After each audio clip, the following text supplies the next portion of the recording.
đây bằng bộ tộc kia lâu này dương mà mình tỏ paragraph thay mày bỏ dương chia sa chấn chia bây giờ saman ngay sưu chế ngay sưu trăm bạn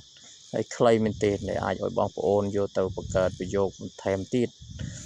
chẳng là lâu này bay cầm ổi khát về du dương chập đầm an đằng kia bạn chính thiên vô hận chào chi chuang in với vô giao liên sĩ trong vần 我先听中文录音，然后跟着读。如果我不懂，我会查字典。我相信每天进步一点点，未来一定会成功。បាទសម្រាប់បងប្អូនដែលចូលចិត្តរៀនបងប្អូនអាចអានតាមដោយសារយើងមានព្រីងអ៊ីងហើយអញ្ចឹងណាហើយបងប្អូនមានចម្ងល់អាច comment សួរបានបាទអញ្ចឹងយើងអានម្ដងទៀត今天我很早起床因为我要练习中文បាទអញ្ចឹងយើងបកពីប្រយោគនេះថ្ងៃនេះខ្ញុំភ្ញាក់ពីព្រលឹមពីព្រោះខ្ញុំត្រូវហាត់ឬក៏ฝึกหัดភាសាចិន我先听中文录音ខ្ញុំស្ដាប់សំឡេងភាសាចិនជាមុនរានហូកិនជើទូបន្ទាប់មកខ្ញុំអានតាម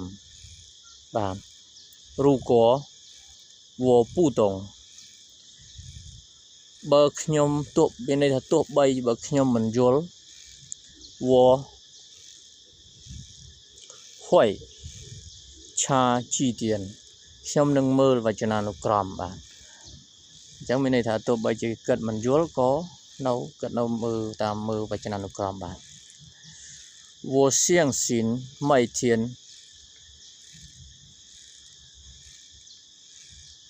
我相信每天进步មានន័យថាខ្ញុំជឿជាក់ថាប្រសិនបើខ្ញុំរីកចម្រើនបន្តិចម្ដងរៀងរាល់ថ្ងៃអនាគតខ្ញុំនឹងជោគជ័យបាទបានន័យថា未来一定会成功បាទ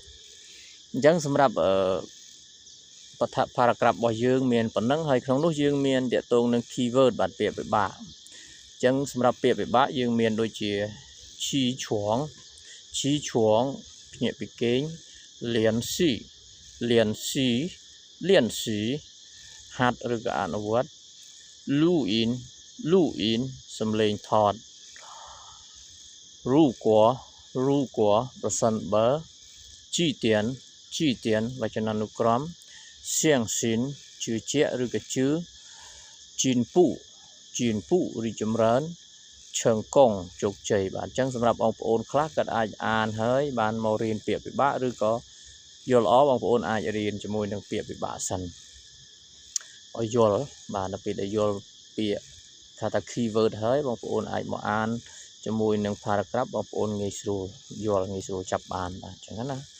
បាទអញ្ចឹងសម្រាប់វីដេអូរបស់យើងថ្ងៃនេះយើងមានប៉ុណ្ណឹងសម្រាប់បងប្អូនដែល